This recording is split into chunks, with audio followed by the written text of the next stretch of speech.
নমস্কার সবাইকে, আমি মিলি। আর আমার এই ছোট্ট রান্নাঘরে আপনাদের সবাইকে স্বাগত জানাই।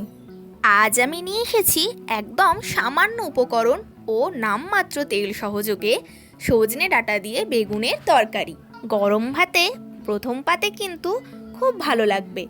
আর যেহেতু একদম সামান্য তেল মশলা দিয়ে তৈরি, তাই স্বাস্থ্যকরও বটে। স্বাদে কিন্তু কোনো রকম তুলনা হবে না। আপনারাও আমার মতো করে একবার বাড়িতে বানিয়ে দেখুন। চলুন তাহলে উপকরণগুলো দেখে নেওয়া যাক। এখানে আমি নিয়ে নিয়েছি আলু, সজনে ডাঁটা, বেগুন ও উচ্ছে। আর সঙ্গে নিয়ে নিয়েছি পেঁয়াজ কুচি ও কাঁচা লঙ্কা কুচি। মাত্র এই কটা উপকরণ দিয়ে আর সামান্য তেল মশলা দিয়েই কিন্তু তৈরি হয়ে যাবে দারুণ স্বাদের সজনে ডাঁটা দিয়ে বেগুনের তরকারি। এরপর কড়াইতে সর্ষের তেল দিয়ে দেব। তেলটা একটু গরম হয়ে গেলে তাতে দিয়ে দিলাম রাঁধুনি আর দিয়ে দিলাম কালো জিরে।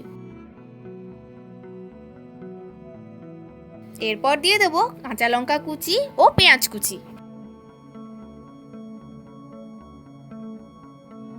কাঁচা লঙ্কা ও পেঁয়াজটা ভালো করে ভেজে নেব।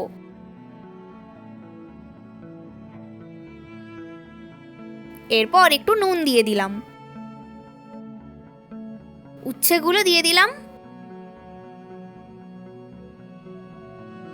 এরপর ভালোভাবে ভেজে নেব।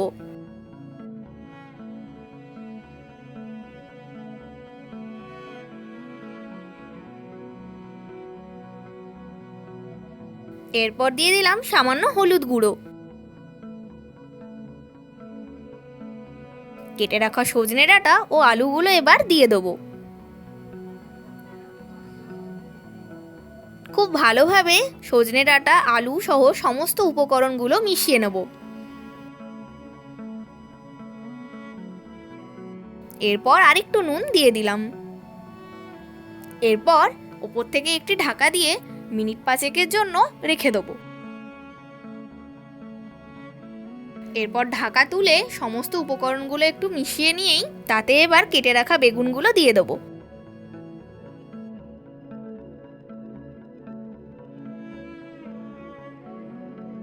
এরপর দিয়ে দেবো জিরে গুঁড়ো, ধনে গুঁড়ো। এবার কিছুক্ষণ নেড়ে চেড়ে আবারও ঢাকা দিয়ে রেখে দেবো। মিনিট 5 পর ঢাকা তুলে ভালোভাবে নেড়ে চেড়ে নেব।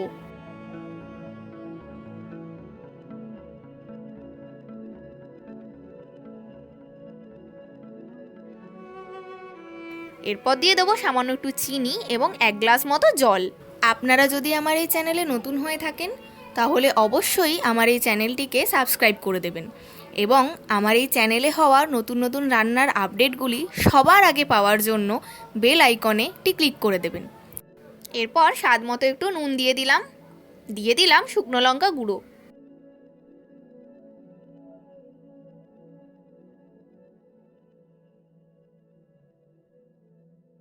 আবারও ঢাকা দিয়ে মিনিট 10 জন্য রেখে দেবো। এরপর কিছুক্ষণ ফুটতে দিলেই তৈরি হয়ে যাবে সজনে ডাঁটা দিয়ে বেগুনের তরকারি। গরম ভাতে প্রথম পাতে কিন্তু ভালো লাগবে। আপনারা এইভাবে একবার রেসিপিটি বানিয়ে দেখবেন এবং আমাকে কমেন্ট করে জানাতে ভুলবেন না। এই গরমের মধ্যে খুবই কম তেলে এবং সামান্য পরিমাণ মশলা দিয়েই কিন্তু তৈরি হয়ে গেল সজনে ডাঁটা দিয়ে বেগুনের তরকারি, যা স্বাস্থ্যকর এবং খেতেও কিন্তু দারুণ। আজকের রান্নাটি যদি আপনাদের ভালো লেগে থাকে তাহলে অবশ্যই একটি লাইক দিয়ে যাবেন এবং কমেন্ট করে জানাবেন।